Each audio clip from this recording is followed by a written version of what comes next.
Trainee IPS Uday Krishna Reddy పరారయ్యారనేటువంటి ఆరోపణలపైన ఆయన స్వయంగా స్పందించడం జరిగింది. తనపైన వస్తున్న ఆరోపణలు పూర్తిగా అవాస్తవమని స్పష్టం చేశారు. తండ్రి అనారోగ్యంతో ఉండడంతో స్వగ్రామం ఊళ్లపాలెంకు వచ్చానని, ఇక తాను ఎక్కడికి పారిపోలేదని కూడా తెలియజేశారు.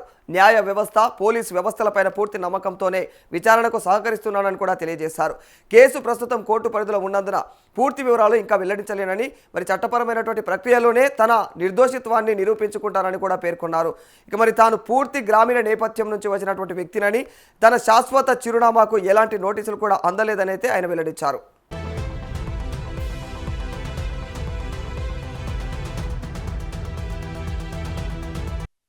మరోవైపు మహిళా ట్రైనీ ఐపీఎస్ అధికారిగా ఉన్నటువంటి ఆమె మరి ఇచ్చినటువంటి ఫిర్యాదులు అయితే ఉదయ్ కృష్ణారెడ్డి తనను లైంగికంగా వేధించాడని, గదిలోకి బలవంతంగా తీసుకువెళ్లి వేధింపులకు పాల్పడినట్లుగా అయితే ఆమె ఆరోపించడం జరిగింది. మరి ఈ కేసు నేపథ్యంలో ఉదయ్ కృష్ణారెడ్డి ఆత్మహత్యా యత్నానికి కూడా పాల్పడ్డారనేటువంటి వార్తలతో పాటు ఆయన రాసినట్లు ప్రచారంలోకి వచ్చినటువంటి సూసైడ్ నోటు పైన కూడా అనేక సందేహాలు వ్యక్తమవుతూ ఉన్నాయి.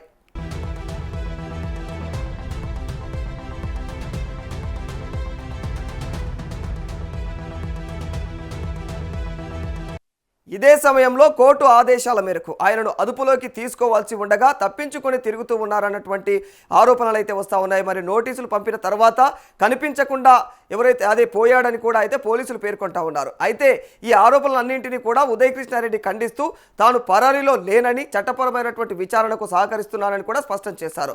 ప్రస్తుతం ఈ వ్యవహారం పైన ఇక దర్యాప్తు కొనసాగుతూ ఉండగా కేసుకు సంబంధించినటువంటి పూర్తి వాస్తవాలు కోర్టు విచారణ అనంతరం స్పష్టమయ్యే అవకాశం ఉంటుంది.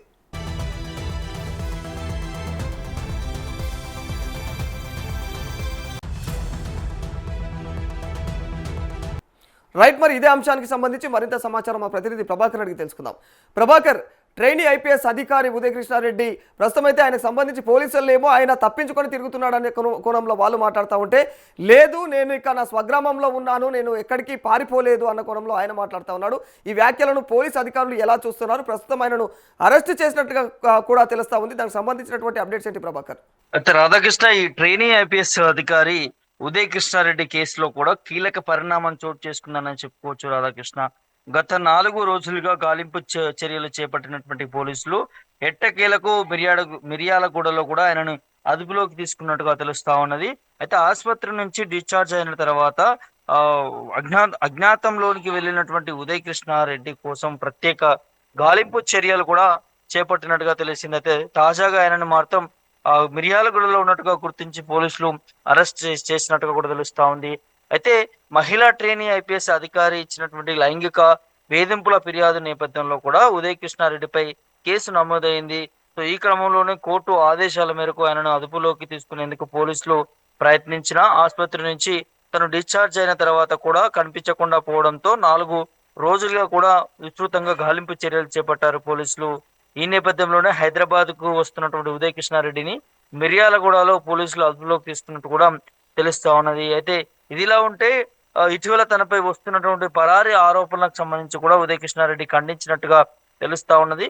తాను ఎక్కడికి పారిపోలేదని, తండ్రి అనారోగ్యంతో స్వగ్రామానికి వచ్చాననే దాని మీద కూడా చట్టపరమైనటువంటి విచారణకు పూర్తిగా సహకరిస్తాననేది ఆయన వెల్లడించారు. ప్రస్తుతం పోలీసులు ఆయనని విచారిస్తున్నట్లుగా తెలుస్తా ఉన్నది. కేసుకు సంబంధించినటువంటి తదుపరి చట్టపరమైనటువంటి ప్రక్రియ కూడా కొనసాగుతుందనే దాన్ని కూడా తెలుస్తా ఉన్నది. కానీ తను మరి పరారీలో ఉన్నారు అని చెప్పి కూడా అనేక కథనాలు వినిపించినప్పుడు సోషల్ మీడియాలో కావచ్చు, మెయిన్ స్ట్రీమ్ కావచ్చు, యూట్యూబ్ లో కూడా ఉదయ్ కృష్ణారెడ్డి పరారీలో ఉన్నాడని దాన్ని కూడా 2 రోజుల నుంచి కూడా చూసాము. ఆయన కోసం ప్రత్యేక గాలింపు చర్యలు కూడా 4 బృందాలుగా ఏర్పడి కూడా గాలింపు చర్యలు చేపట్టినటువంటి పరిస్థితి కూడా కనిపించింది. మరి అట్లాంటప్పుడు నేను ఇక్కడే ఉన్నాను అనే దాని మీద కూడా, అంటే నేను ఈ ప్రాంతంలో ఉన్నాను, లేకపోతే నేను ఇక్కడికి వెళ్తున్నాను, దీనికోసం నాకు టైం పడుతుంది, మళ్ళీ వస్తాను, సరెండర్ అవుతాను అనే దాని మీద కూడా తను వివరణ ఇచ్చుకోవాల్సినటువంటి అవసరం ఉంటుంది. ఎక్కడైతే పోలీస్ స్టేషన్ లో కంప్లైంట్ అయిందో అక్కడికి వెళ్ళి కూడా తను డిశ్చార్జ్ అయిన తర్వాత కూడా పోలీసుల ద్వారా స్టేషన్ బెయిల్ తీసుకొని తను తన ఏదైనా ఇంపార్టెంట్ వర్క్స్ కానీ ఇంకేమైనా ఇంపార్టెంట్ విషయాలు ఉన్నా కూడా వెళ్ళి కొనసాగించుకోవచ్చు. కానీ ఎక్కడ కూడా ఎవరికి కూడా చెప్పకుండా డైరెక్ట్ గా పోయి ఇవాళ పోలీసులు కష్టపడి పట్టుకుంటే తను డైరెక్ట్ గా నేను ఎక్కడికి వెళ్ళలేదన్న దాన్ని కూడా ఖండించడం దానికి కూడా కొంత విడ్డూరంగా ఉందనే తెలుస్తా ఉన్నది. సో సోషల్ మీడియాలో కూడా ఇదే మాట్లాడుతున్నటువంటి పరిస్థితి కూడా కనిపిస్తా ఉంది. నువ్వు తప్పు చేయకపోతే ఎందుకు ఈ విధంగా వివరిస్తా ఉన్నావు?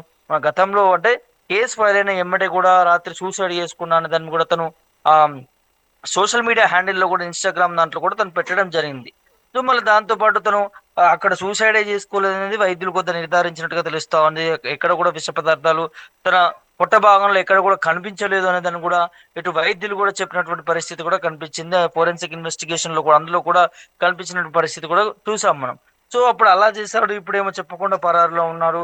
దానికి గల కారణాలు ఏంటి అనే దాని కూడా అన్ని విషయాల్లో కూడా పోలీసులు ఈ కేసుకు సంబంధించి కూడా మరీ లోతుగా దర్యాప్తు చేస్తున్నటువంటి పరిస్థితి కనిపిస్తా ఉంది. ఎప్పుడైతే ఒక లేడీ ఐపీఎస్ ట్రైనింగ్ ఆఫీసర్ ను వేధింపులకు పాల్పడి అనేక దఫాలుగా ఇబ్బంది పెడుతూ ఆమెని ఆ, దాదాపు ఒక 3-4 నెలల నుంచి కూడా మరి ఇబ్బంది పెట్టినటువంటి పరిస్థితి కనిపించింది. తను ఆ వేధింపులు తట్టుకోలేకే మరి పోలీస్ స్టేషన్ లోకి వెళ్ళి కూడా పోలీసులకి ఫిర్యాదు చేసినటువంటి పరిస్థితి మనం చూసాము. అప్పటి నుంచి కూడా ఉదయ్ కృష్ణారెడ్డి కొంచెం ఆ, తను చేస్తున్న ప్రవర్తన కొంచెం డిఫరెంట్ గా అనిపించింది. సూసైడ్ చేసుకుంటారంటూ ఒక విధంగా తను భయభ్రాంతులకు గురి చేయడం, భయపెట్టడం, దాంతో పాటు ఇవాళ పరారులో ఉండడం, ఇదంతా కూడా పోలీసులు అంతా కూడా నోట్ చేసుకుంటున్నారు. దీని మీద లోతైనటువంటి దర్యాప్తు చేస్తున్న పరిస్థితి కనిపిస్తా ఉంది. తను ఏదైతే రీజన్స్ చెప్తున్నాడో తండ్రికి ఆరోగ్యం బాగాలేదు అనే దాని మీద కూడా పోలీసులు ఆరా తీస్తా ఉన్నారు. తన తల్లిదండ్రులను కూడా అడిగి తెలుసుకునేటటువంటి ప్రయత్నాలు కూడా చేస్తా ఉన్నారు.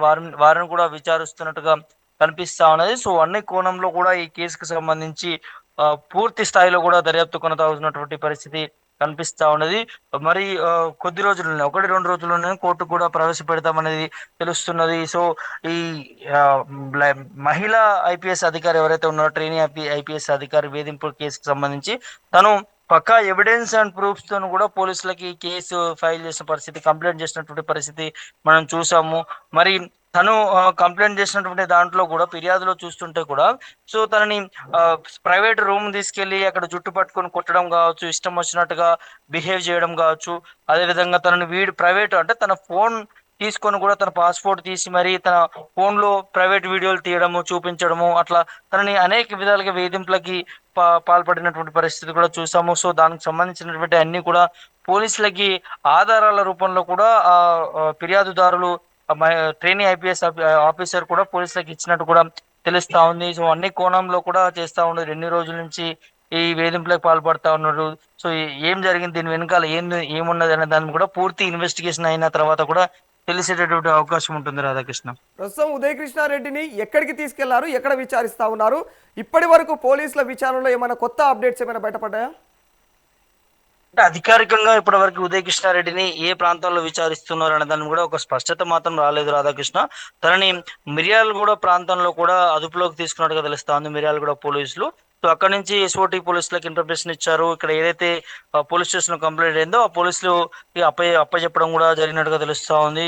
సో మరి ఏ ప్రాంతంలో విచారణ కొనసాగుతుంది ఏంటి అనేది కూడా దానికి సంబంధించినటువంటి డీటెయిల్ ఇప్పటి వరకు అధికారికంగా రాలేదు. కానీ తనను మాత్రం అదుపులో తీసుకున్నారు. అదుపులోకి తీసుకొని కూడా సో తనని విచారిస్తున్నారు. ఇన్వెస్టిగేషన్ కొనసాగుతున్నది. సో స్టార్టింగ్ నుంచి ఏం జరిగింది, ఎట్లా అమ్మాయి ఎలా పరిచయం, ఏ బ్యాచ్, ఎందుకు వేధింపులకు ఎందుకు వేధింపులకు పాల్పడాల్సినటువంటి అవసరం వస్తుంది, ఇద్దరి మధ్య ఏం జరిగింది.